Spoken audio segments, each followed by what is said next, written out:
नमस्कार, आप देख रहे हैं बात देवभूमि की। मैं हूं आपके साथ पूजा मोहन पांडे। आज चर्चा की तासीर कुछ अलग होने वाली है, क्योंकि जब हम बात कर रहे हैं ठीक उसके पहले ही चुनाव आयोग ने देश में उत्तराखंड समेत 5 राज्यों में होने वाले विधानसभा चुनावों के लिए तारीखों का ऐलान कर दिया है, जिसके नतीजे 10 मार्च को सामने आ जाएंगे। तो चर्चा आज इसी विषय पर करेंगे कि हो गया चुनावी शंखनाद, आखिर कौन कितना तैयार।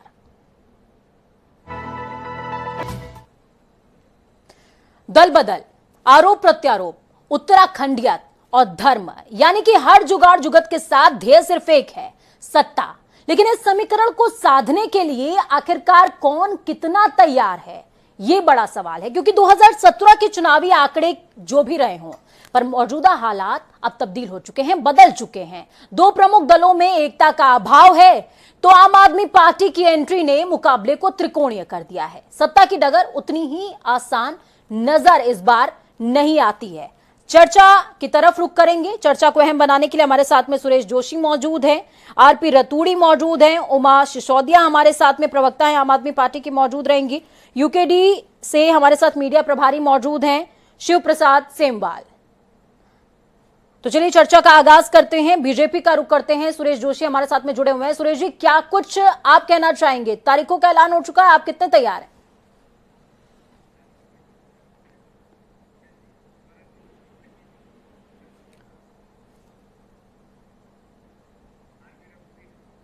चलिए, कांग्रेस से आरपी रतूड़ी हमारे साथ में मौजूद हैं। सुरेश जी का रुख वापस से करेंगे, तकनीकी खराबी के चलते उनकी आवाज हम तक नहीं पहुंच पा रही है। आरपी रतूड़ी जी, कांग्रेस कितनी तैयार? क्योंकि हरीश रावत के नाम से किसी को ऐतराज नहीं है, लेकिन उनका नाम घोषित करने को भी कोई तैयार नहीं है। देखिए पूजा जी, निश्चित तौर पर कांग्रेस पूरी तरह तैयार है और कांग्रेस का अपना काम जो बूथ स्तर से लेकर के ब्लॉक स्तर तक, वार्ड स्तर तक पूरी तैयारी के साथ है। और जो भारतीय जनता पार्टी के इन 5 साल के शासनकाल का लेखा जोखा है वो जनता के बीच में, केंद्र का 7 साल का लेखा जोखा है वो जनता के बीच में, इन तमाम बिंदुओं को लेकर के कि जो बड़े सपने दिखाए थे डबल इंजन के और 9 संकल्प पत्र जो दिए थे भारतीय जनता पार्टी ने 2017 में, उसका अध्ययन वो खुद कर ले तो पता लग जाएगा कि उन्होंने काम क्या किया। उन्होंने तो खुद पर मोहर लगाई कि उन्होंने 4.5 साल बाद जब देखा कि हमारे पहले मुख्यमंत्री ने कुछ काम नहीं किया तो उन्होंने इन 5 साल में 3 मुख्यमंत्री बदल दिए। अब केवल लोगों को उन्होंने तो मुख्यमंत्री बदल दिया। हरीश रावत तो मंच से कहते हैं कि आम आदमी पार्टी का वोट इधर उधर ना हो जाए, ये हमारे लिए खतरा है, कहीं जो बीजेपी को वोट नहीं मिलने वाला वो आम आदमी पार्टी को ना मिल जाए। मंच से ये डर जाहिर करते रहते हैं, उसको क्या कहेंगे आप?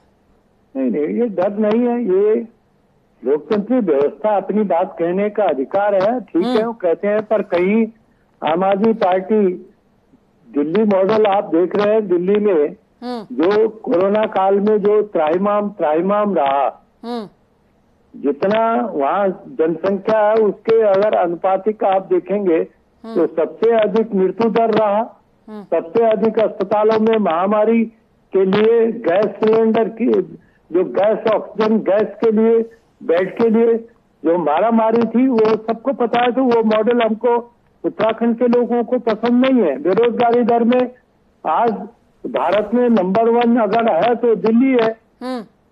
तो केवल झूठ परोसने से लोग वोट नहीं देंगे। लोगों ने देखा कि आपने 100 दिन में लोकायुक्त लाने की बात की, आपके 7 साल में भी लोकायुक्त जी, उमा जी बहुत शांति से आपकी तमाम बातों को सुन रही हैं और मेरे ख्याल से उनके लिए उनके पास एक बेहतर काउंटर भी तैयार होगा। उमा जी देखिए, कांग्रेस का ये जो डर है और इनके बड़े नेताओं में आम आदमी पार्टी को लेकर जो डर साफ नजर आता है, मेरे लिए वो बहुत बड़ी मुस्कुराहट की वजह इस समय है। कांग्रेस को मालूम है कि आम आदमी पार्टी मैदान में है और बहुत मजबूती के साथ इस बार हम लोग मैदान में हैं। आप लोग तो अब तक अपना मुख्यमंत्री चेहरा नहीं बता पाए। बेचारे हरीश रावत जी अपने आप को मुख्यमंत्री साबित करने के लिए दिल्ली तक दौड़ते हैं, ट्विटर वॉर करते हैं, ब्लैकमेलिंग, एक तरह से इमोशनली वो भावनाओं को उछाल कर वो इमोशनल जो ब्लैकमेल कर रहे हैं इस समय पूरी कांग्रेस को। जो मजाक का विषय इस समय कांग्रेस पूरे सूबे में बनी हुई है, उसको देखते हुए लगता है कि इस बार कांग्रेस का बिल्कुल हम लोग दहाई के अंत तक भी आप लोगों को पहुंचने नहीं देंगे। आप लोग पहले अपने घर की जो स्थिति है उसको ठीक कीजिए। दिल्ली में क्या हो रहा है, वो दिल्ली में क्या अच्छा है क्या बुरा है, वहाँ की जनता जानती है। तभी उन्होंने 3 बार केजरीवाल जी को वहाँ पे प्रचंड बहुमत के साथ सत्ता पर पहुंचाया है।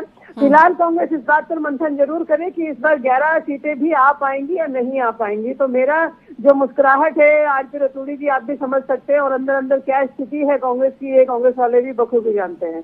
ठीक है, यूकेडी से शिव प्रसाद सेमवाल हमारे साथ में जुड़े हुए हैं, मीडिया प्रभारी हैं यूकेडी के। शिव प्रसाद जी, बहुत स्वागत है जनता टीवी के मंच पर आपका।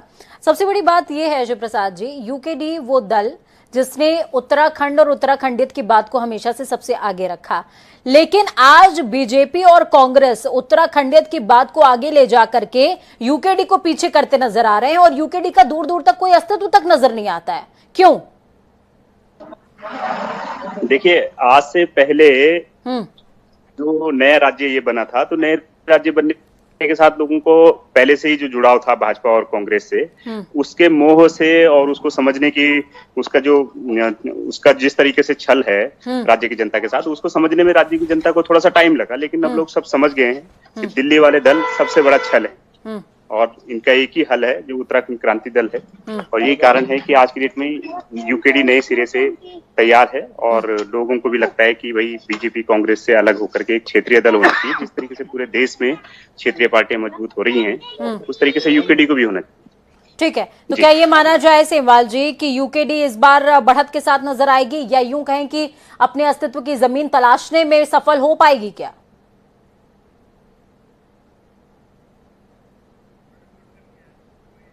ठीक है, मैं आपसे ये कहूंगी सेमवाल जी, पहले अपना फोन को आप अनम्यूट करें, तब तक मैं सुरेश जी के पास चलूंगी। सुरेश जोशी प्रवक्ता हैं बीजेपी के, हमारे साथ में जुड़े हुए हैं। सुरेश जी, लगातार बीजेपी के ऊपर निशाने सध रहे हैं कि लग बाय चांस इतनी सीटें आ गई थी 2017 में, इस बार तो उतनी भी मुश्किल है। तीन मुख्यमंत्री आपने चेंज कर दिया। देखिए, पहली बात तो मैं आपको बताऊं कि 2017 में जब हम लोग चुनाव में गए थे, जो विषय लेकर के जनता के सामने गए थे, इन 5 वर्षों में हमने, चाहे वो रोड इंफ्रास्ट्रक्चर का काम था, हमने हेल्थ में था, एजुकेशन में था, सभी सेक्टरों में जो काम हमने किया है, हम उसके आधार पर 2022 का चुनाव लड़ रहे हैं। और 2022 के चुनाव से पहले हमारी जो विजय संकल्प यात्रा भी निकली है, उसमें ये प्रदर्शित और स्पष्ट कर दिया है कि उत्तराखंड की जनता पुनः जो है कि देश के अंदर मोदी जी के नेतृत्व में, प्रदेश के अंदर धामी जी के नेतृत्व में सरकार चाहती है। ठीक है। इसलिए जहाँ तक प्रश्न है अभी चुनाव का, देखिए चुनाव तो एक संवैधानिक प्रक्रिया है, चुनाव होगा, उसमें लोग अपना मत डालेंगे, लेकिन जो जनता का मन है, जो जनता के मन का मत है, वो भारतीय जनता पार्टी के फेवर में है। और मैं आज कांग्रेस कहती है उसके फेवर में, बीजेपी कहती है हमारे फेवर में, आखिरकार किसके फेवर में? प्रश्न ये खड़ा होता है कि राज्य किसने बनाया, राज्य को बनाने के लिए किसने पहल की। राज्य के अंदर जो आज लोग कहते हैं कुछ नहीं हो रहा है, कुछ नहीं हो रहा है, मैं उन लोगों से ये पूछना चाहता हूँ कि जिस दिन हम उत्तर प्रदेश से उत्तराखंड में आए थे तो हमारे प्रदेश का बजट 1000 करोड़ लगभग था। आज इस देश में 60,000 करोड़ रुपए खर्च हो रहे हैं। हर घर तक रोड है, हर घर तक पानी का कनेक्शन है, हर गांव तक रोड है। आपके 3-3, 4-4 सरकारी मेडिकल कॉलेज हैं, 5-5, 6-6 इंजीनियरिंग कॉलेज हैं, हर हॉस्पिटल में ऑक्सीजन की व्यवस्था है। आज एम्बुलेंस जो हमारी 108 के रूप में इस प्रदेश में काम करती है, वो 300 से ऊपर का बेड़ा उनका काम कर रहा है। देखिए, टीवी के चैनल में आकर के लोग कहेंगे साहब कुछ ही नहीं हो रहा है, कुछ ही नहीं हुआ, ये यथार्थ नहीं है। यथार्थ अगर आप उत्तराखंड को समझेंगे तो देखिए कुछ समस्याएं होंगी अभी जो आगे बढ़नी होंगी। अगर उत्तराखंड राज्य में आज के दिन हम रोजगार और बेरोजगारी की भी बात करते हैं, तो जितना उत्तराखंड में सरकारी कर्मचारी काम कर रहा है या प्राइवेट सेक्टर में जो भी काम हो रहा है, वो उत्तराखंड के ही लोग हैं। अगर उत्तराखंड के अंदर पुलिस की भर्तियां आती हैं, उत्तराखंड के अंदर आपके कोऑपरेटिव के अंदर नौकरी आती है, फॉरेस्ट के अंदर नौकरी आती है। अगर हम सपोज करिए उत्तर प्रदेश में होते तो ये रोजगार भी नहीं होता, ये इंफ्रास्ट्रक्चर भी नहीं होता, और ये जो फैसिलिटीज आज हमको गाँव में मिल रही है वो भी नहीं होती। लोग देहरादून में बैठ करके या हल्द्वानी में बैठ करके एसी कमरे में बहस करते हैं आप लोगों के चैनल में आके, लेकिन वो जो सुदूरवर्ती क्षेत्र में अगर आप बागेश्वर जाओ, कपकोट जाओ, उधर आप इधर खराली जाओ, उधर उत्तरकाशी चले जाओ, तो वहाँ के गांव के अंदर क्या राज्य बनने से पहले सड़क थी क्या वहाँ पर कोई हॉस्पिटल की सुविधा थी क्या वहाँ पर कोई स्कूल था क्या? तो ये सारी चीजें, बिजली पानी वहाँ पर था क्या, मोबाइल की कनेक्टिविटी क्या इस तरह जैसे आज हमको मिल रही है ऐसी थी क्या? रतूड़ी जी, कांग्रेस के इतने लंबे शासन काल को शून्य बताते हुए सुरेश जी कह रहे हैं जो कराया उन्होंने कराया।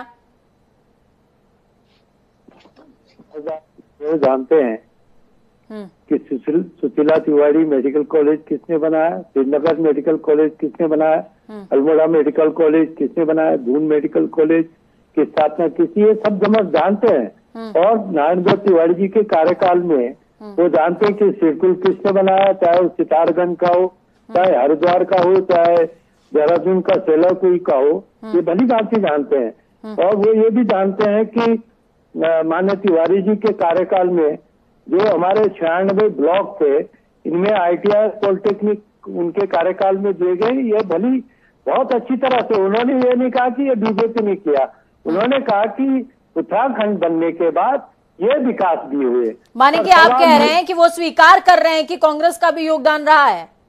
नहीं करेंगे, क्यों नहीं करेंगे? आंख बूंद बंद करने से कोई भालू भाग नहीं जाता, सच्चाई को तो कहना पड़ेगा। पर सवाल ये है कि जो 2017 के आदरणीय जोशी जी बहुत समझदार है, बुद्धिजीवी भी है, कि अपने संकल्प पत्रों का अध्ययन, जो 9 संकल्प थे उनका अध्ययन करें कि आपने उसमें शराबबंदी की बात की थी, लेकिन आपने तो शराब को गांव-गांव पहुंचाने का काम। सुरेश जी आपका काउंटर है, इसके बाद मैं उमा जी के पास जाऊंगी। सुरेश जी आपका काउंटर है। मैं तो आपको बताता हूँ कि रतूड़ी साहब बहुत अच्छी बात कर रहे हैं। रतूड़ी जी की पार्टी तो कभी चाहती नहीं कि उत्तराखंड राज्य बने। जब 1991 में हमने 18 जून को उत्तर प्रदेश में विभाजन का बिल प्रस्तुत करके भारत सरकार को प्रस्तुत किया था, तो ये आज तिवारी जी का बहुत नाम ले रहे हैं। ये वही तिवारी जी थे जिन्होंने 2 मिनट बाद प्रेस कॉन्फ्रेंस करके कहा कि उत्तर प्रदेश का विभाजन मेरी लाश से होगा, और कांग्रेस ने वॉकआउट कर दिया था।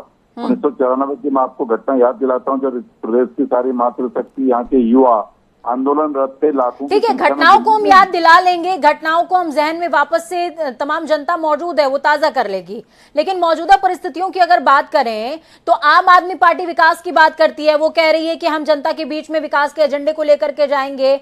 बीजेपी की बात कर लें तो वो देवभूमि और धर्म को आगे रख करके चल रही है।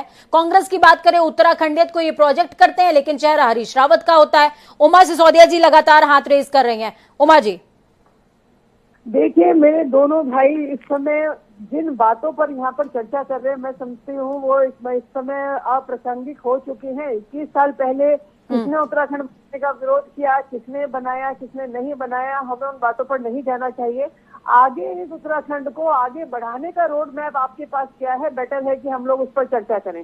20 साल से 10 साल कांग्रेस और 10 साल बीजेपी। लेकिन उमा जी, आपको कहीं ये नहीं लगता कि बीजेपी और कांग्रेस दोनों धर्म और उत्तराखंडियत को लेकर के चल रहे हैं, उसका लॉस आम आदमी पार्टी को हो सकता है? देखिए, आम आदमी पार्टी बहुत मजबूती के साथ 22 के चुनाव में है, और हम लोग मुकाबला कर रहे हैं 125 साल पुरानी पार्टी का और 80-90 साल पुरानी पार्टियों का। हम लोग नई पार्टी हैं, और हम लोग यहाँ विकास की बात करते हैं, शिक्षा और स्वास्थ्य की बात करते हैं। जबकि आप लोगों का कि आपने 20 साल पहले कांग्रेस ने वर्कआउट किया, उसने किया। अरे भाई, जो होना था वो हो गया, जिसने जो किया वैसे किया। 21 सालों से आप लोग यहाँ पर हैं, 10 साल कांग्रेस का राज रहा, 10 साल बीजेपी का राज रहा। अभी आप लोगों ने बड़ी बड़ी बातें बताई कि इतने हॉस्पिटल बनाए, इतने स्कूल्स बनाए, इतना विकास किया। कोट द्वार की मेडिकल कॉलेज को लेकर जो ड्रामा हमने इनके बड़े नेता का देखा है, वो भी उत्तराखंड को बहुत अच्छी तरीके से याद है कि किस तरीके से एक ब्लैकमेलिंग जैसा यहाँ पर चलता है। ठीक है। आरपी रतूड़ी जी, आपसे भी मेरा सीधा सवाल है, सुरेश जी आपसे भी सीधा सवाल है। पलायन हमेशा से ही उत्तराखंड का बहुत बड़ा मसला रहा है। पलायन के लिए मैनिफेस्टो में कांग्रेस या फिर बीजेपी दोनों क्या लेकर के आ रही है?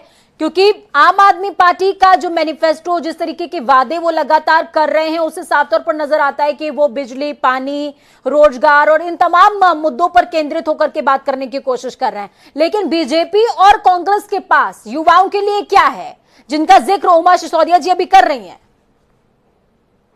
देखिए, पूरा रोड मैप है और हमने जो युवाओं को, हमारा अगर हरीश रावत जी के कार्यकाल को आप देखेंगे तो हमने जो रोजगार, चाहे उपनल के माध्यम से दिया जाए, चाहे शिक्षा मित्रों के माध्यम से दिया जाए, हमने रोजगार दिए हैं, हमने पुलिस में भर्ती किए हैं।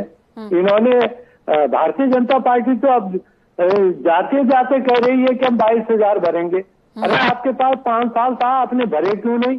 आप जाते हुए लोगों को लुभाने के लिए अगर आप उनको कहेंगे कि हम अब देंगे, अब तो आप जाती हुई व्यवस्था है, अब लोग आप पर भरोसा क्यों करेंगे? क्योंकि 5 साल आपको दिया, 5 साल आप 22,000 नौकरों को भर नहीं पाए, तो आप क्यों भरोसा करेंगे? अब लोगों का भरोसा कांग्रेस पर है, क्योंकि कांग्रेस जो कहती है वो करती है। तो सुरेश जी, जनता क्यों भरोसा करे बीजेपी पर, जब 24 घंटे बचे हों सत्ता के जाने के, या यूं कहें कि चुनाव की तारीखों के ऐलान होने में उन 24 घंटों में लगातार बौछार किस तरीके से सौगातों की हुई, ये किसी से छुपा नहीं हुआ है। हजारों करोड़ की घोषणाएं हुई हैं 24 घंटे के अंदर। ये घोषणाएं पहले भी हो सकती थी, ये इनॉग्रेशंस पहले भी हो सकते थे। सुरेश जी सुनिए, मैं आपको एक बात बताऊं। पहले तो उमा जी जो कह रही है कि पुरानी बातें याद नहीं करनी, पुरानी बातें क्यों याद नहीं करनी? क्या खटीमा मसूरी जिसमें यहाँ के वीर जवानों ने अपनी जान दे दी, वो याद नहीं करेंगे? क्या रामपुर तिराहे पे जिस तरह से माता बहनों के साथ दुराचार हुआ, दुर्व्यवहार हुआ, जो घटना घटी, उसको याद नहीं करेंगे? इसका दोषी कौन है? इस दोषियों को तो याद किया जाएगा, बार बार याद किया जाएगा, जिसने गलत काम किया उत्तराखंड के लिए। जहाँ तक आपने डेवलपमेंट की बात की, आपने कहा कि 24 घंटे में आप लोग काम कर रहे हैं। क्या हमने रोड के प्रोजेक्ट जितने आज प्रधानमंत्री सड़क योजना से, सीआरएफ से, ऑल वेदर रोड से गए, 24 घंटे में इनकी घोषणा की क्या? कि जिस दिन सरकार में आए थे 2017 में, उस दिन से टेंडरिंग प्रोसीजर शुरू कर करके आज प्रदेश के अंदर चारों तरफ आप देखिए। सुरेश जी, आप मेरा सवाल या तो समझ नहीं पाए या सवाल को घुमा रहे हैं। नहीं, मैं घुमा नहीं रहा हूँ। मैं आप कह रही हैं कि 24 घंटे में आप घोषणा कर रहे हैं, मैं आपको बता रहा हूँ हमने 5 साल में क्या किया। 24 घंटे का कुछ नहीं है। हाँ। देखिए, रेल का प्रोजेक्ट आज अगर श्रीनगर से लेकर के, ऋषिकेश से लेकर अगर श्रीनगर तक रेल जा रही है, तो ये इन्होंने एक दिन हरीश रावत जी ने कहा कि साहब ये हमारा प्रोजेक्ट है। मैंने उनको चुनौती दी थी हरीश रावत जी को कि आप रेल प्रोजेक्ट में, रोड प्रोजेक्ट में, जिस दिन भारतीय जनता पार्टी की देश के अंदर सरकार बनी थी 26 मई 2014 को, उससे पहले का एक भी पैसा जो आपने आवंटित किया, कोई टेंडरिंग आपने की है, कोई आपके जो है कि काम शुरू हुआ, तो वो बताइए। इन्होंने जो है कि रेल के प्रोजेक्ट की फाइनल डीपीआर जो है कि 2016 में बनती है, उसके बाद टेंडरिंग की प्रक्रिया शुरू होती है। कांग्रेस के मेरे मित्र कितने उससे आ रहे हैं, वो कहते हैं कि 9 नवंबर 2011 को सोनिया जी बिना उसके उद्घाटन कर गई, बिना टेंडरिंग के, बिना रोड के अलाइनमेंट फाइनल हुए। तो ये कांग्रेस का विकास है, ये लोग देख रहे हैं उस विकास को। रतोड़ी जी उत्सुक नजर आ रहे हैं कुछ बोलने को। आपने कहा कि 24 घंटे के अंदर, 24 घंटे के अंदर कुछ ही नहीं हो रहा है। लगातार जिस दिन से सरकार बनी है, उस दिन से हम उत्तराखंड के विकास के लिए कृत संकल्प हैं और उस दिन से हम काम कर रहे हैं और दिख रहा है लोगों को। अभी जब हमारी विजय संकल्प यात्रा निकली थी, तो रात के 10-10 बजे तक भी लोग जो है रोड में इतने कड़ाके की ठंड में बैठे थे। वो इसलिए बैठे थे कि उनको लग रहा था कि भाई आएगा तो मोदी ही, आएगा तो मोदी ही, क्योंकि मोदी की सरकार ही दोबारा यहाँ रिपीट होगी। इससे सबको विश्वास है, चाहे वो कर्मचारी हो, चाहे मातृशक्ति हो, चाहे युवा हो, सबको लगता है कि भाई उत्तराखंड में तो भारतीय जनता पार्टी की सरकार बन रही है। उत्तराखंड का विकास। उमा जी, आपका काउंटर। मेरे बड़े भाई सुरेश जोशी जी ये भूल गए हैं कि ये लोकसभा का चुनाव नहीं है, ये राज्यसभा का है। और हम लोग प्रधानमंत्री नहीं, हम लोग मुख्यमंत्री, विधानसभा का चुनाव हो रहा है। मोदी जी इनके दिमाग पर इतनी बुरी तरह से हावी है कि मुझे तो लगता है कि शायद ये अपने घर में भी बस मोदी के अलावा किसी चीज की रट नहीं लगाते। मुख्यमंत्री धामी जी हैं, मुख्यमंत्री धामी के चेहरे पर आप लोग चुनाव लड़ रहे हैं, ना कि आप प्रधानमंत्री चुन रहे हैं। मतलब कितनी बड़ी विडंबना है हमारे देश की इस समय कि देश की प्रमुख पार्टी सिर्फ एक व्यक्ति के पीछे घूम रही है। इनके प्रवक्ताओं को ये होश नहीं है कि आप लोग यहाँ मुख्यमंत्री की बात कर रहे हैं या प्रधानमंत्री जी। हम लोग विधानसभा के चुनाव में हैं या हम लोग देश के चुनाव में हैं? बड़ी अजीब सी बात है कि मुख्यमंत्री तो बनेंगे मोदी ही। अजीब सी बातें हैं। अगर खाली मोदी जी के नाम पर आप लोग जनता को बरगलाने की इस तरह की कोशिश करेंगे तो ये हमारे लिए बहुत, हमारे लोकतंत्र के लिए घातक है।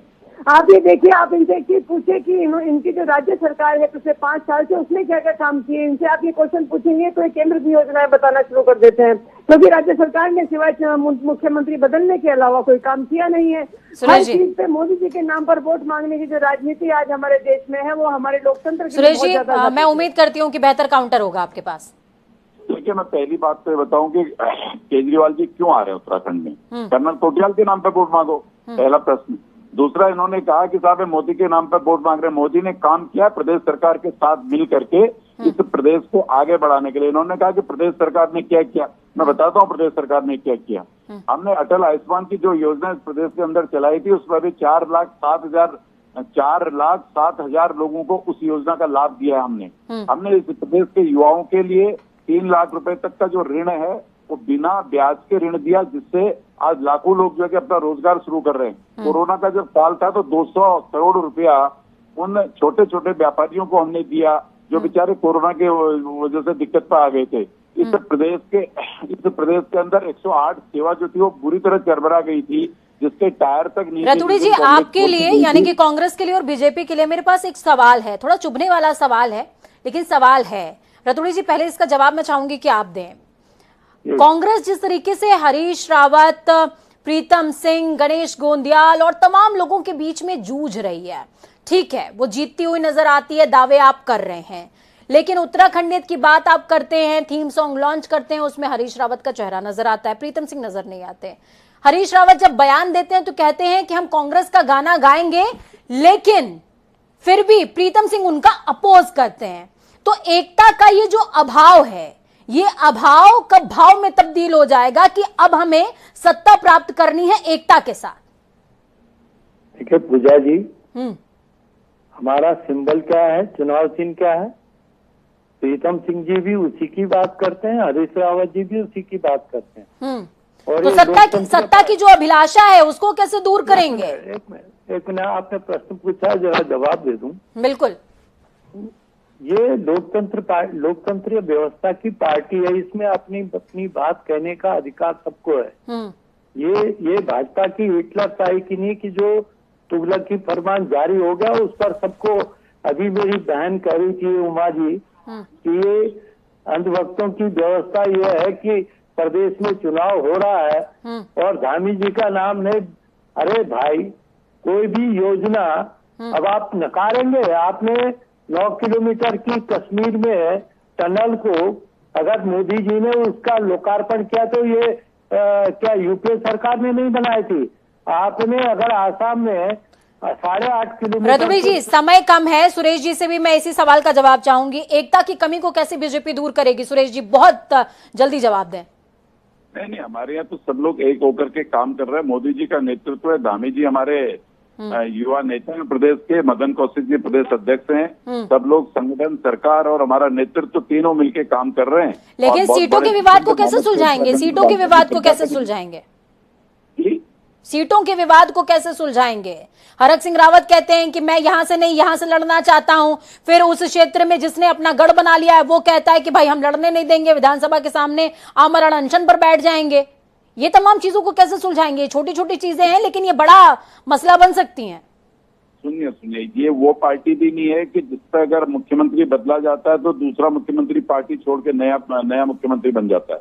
ये वो पार्टी भी नहीं है कि जिस पार्टी के नेता को अगर राज्यसभा की सीटें नहीं दी जाती हैं तो वो कभी बन करके जो है कि अपने नेता की ऐसी तैसी करता है, दूसरा पत्रकारिता में वापस चले जाता है। ये भारतीय जनता पार्टी है। भारतीय जनता पार्टी में सब एकजुट होकर के काम करते हैं और जिसको जहां से टिकट मिलेगा वहां से लड़ेंगे, जिसको जो काम मिलेगा वो काम करेंगे। और मैं फिर कह रहा हूं कि उत्तराखंड के अंदर बहुत प्रचंड बहुमत की सरकार भारतीय जनता पार्टी की बनने जा रही है। हमारे यहाँ में कोई इस तरह का विषय है, हमारे यहाँ सामूहिक नेतृत्व है। हाँ, ये बात जरूर है कि हमारे नेता आदरणीय मोदी जी हैं, प्रदेश के अंदर हमारे युवा नेता के रूप में मुख्यमंत्री पुष्कर धामी है और प्रदेश अध्यक्ष मदन कौशिक है। सब मिलजुल करके काम कर रहे हैं और ये काम ठीक है। आप तीनों का बहुत शुक्रिया इस चर्चा को बेहद खास और अहम बनाने के लिए।